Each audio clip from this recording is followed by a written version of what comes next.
Quel mécanisme physiologique dans le corps marque la fin de la croissance? Quel est le mécanisme à l'intérieur de notre corps qui est à l'origine de la fin de notre croissance? Vu que oui, tout le monde sait qu'on ne grandit pas jusqu'à 60 ans. On a un arrêt de notre croissance, en général, aux alentours de 20 ans.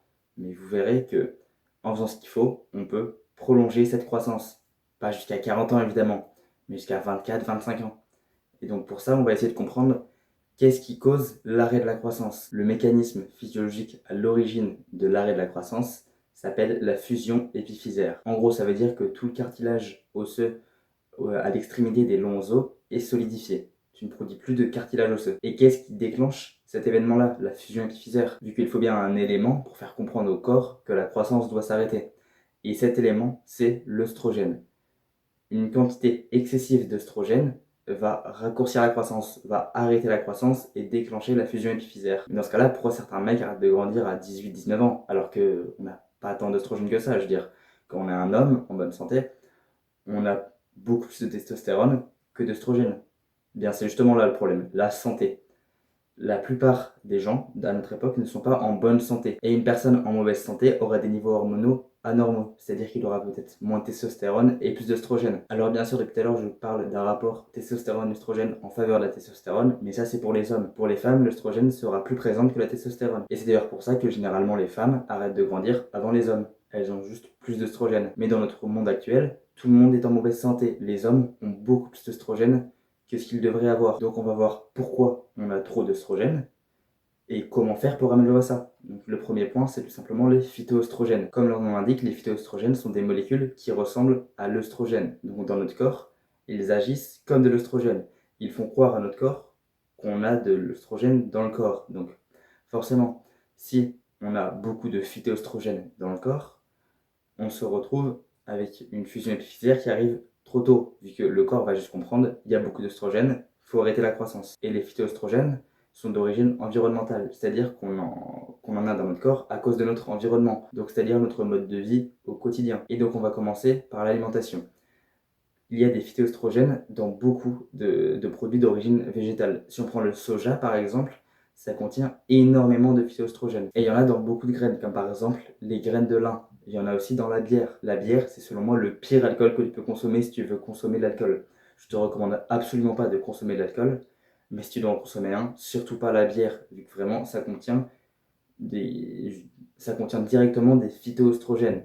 Donc si tu n'as pas envie de t'injecter de l'œstrogène dans le corps, bois pas de bière. Si tu as envie de continuer ta croissance, ne bois pas de bière. Ensuite, il y en a dans les microplastiques. Les microplastiques, on en trouve dans l'eau du robinet, dans les bouteilles d'eau. Alors ça reste mieux dans les bouteilles d'eau que dans l'eau du robinet, à condition que tu ne les mettes pas au soleil. Vu que oui, sous l'effet de la chaleur, le plastique va se dégrader et tu auras encore plus de résidus de microplastiques dans ton eau.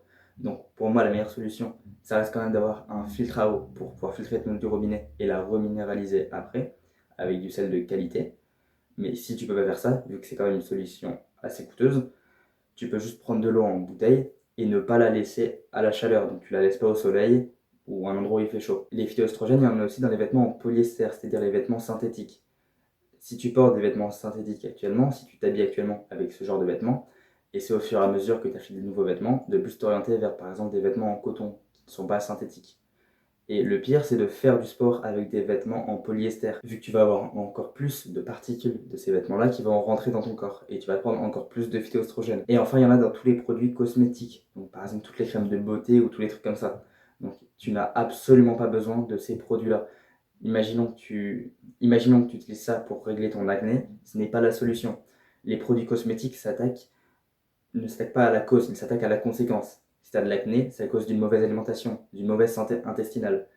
Donc la solution n'est pas de couvrir le problème avec des crèmes ou je ne sais quel produit qui est censé résoudre le problème. Non, juste corrige ton alimentation et ton rythme de vie. Non, tu n'as absolument pas besoin de produits cosmétiques. La santé, c'est la règle d'or si tu veux être beau. Tu n'as pas besoin de produits cosmétiques. Donc ça, c'était pour les phytoestrogènes, mais pour l'œstrogène en lui-même. Notre corps, si on est en mauvaise santé, va sécréter des mauvais rapports hormonaux. Donc, si tu veux plus de détails sur comment rééquilibrer ton rapport œstrogène-testostérone, tu peux aller voir ma vidéo sur la testostérone. Je te mettrai le lien en description et puis je te la mets en suggestion à la fin de la vidéo. Mais le principal à retenir, c'est qu'il faut que tu aies une bonne alimentation, c'est-à-dire à base de produits animaux et de fruits. et puis que tu dois avoir un bon sommeil. Tu dois dormir de 7 à 9 heures par nuit environ, dans un bon environnement, avec une bonne exposition au soleil le matin et le soir pour régler ton cycle circadien, et avoir un sommeil profond de qualité. Donc en gros, juste optimise ta santé. Regarde les vidéos sur ma chaîne, elles parlent toutes de comment optimiser ta santé.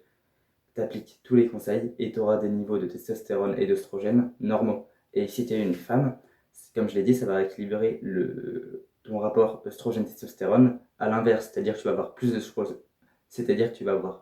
d'œstrogène et moins de testostérone. Donc sur ma chaîne, il y a plein de vidéos qui t'expliquent comment être en meilleure santé, ce qu'il faut faire.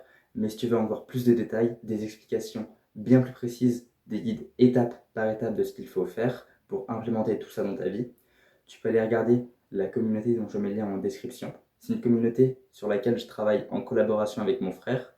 On a passé des centaines d'heures à se renseigner sur le thème de la santé, à écouter des spécialistes sur la santé. Et donc tu as toutes les explications en détail dans cette communauté, le pourquoi du comment. Et en plus tu pourras poser des questions auxquelles nous, on pourra te répondre directement, mais aussi les autres membres de la communauté qui auront aussi lu ces cours. Et il y a plein de nouveaux trucs qui arrivent, on rajoute constamment des nouveaux modules, des nouveaux cours. Donc va voir dès maintenant, vu que le prix va augmenter au fur et à mesure qu'on va rajouter des modules. Mais si tu rejoins dès maintenant, tu pourras bénéficier du prix actuel, même quand le prix va augmenter. Donc va voir la communauté dès maintenant, tu le regretteras pas. Abonne-toi, salut!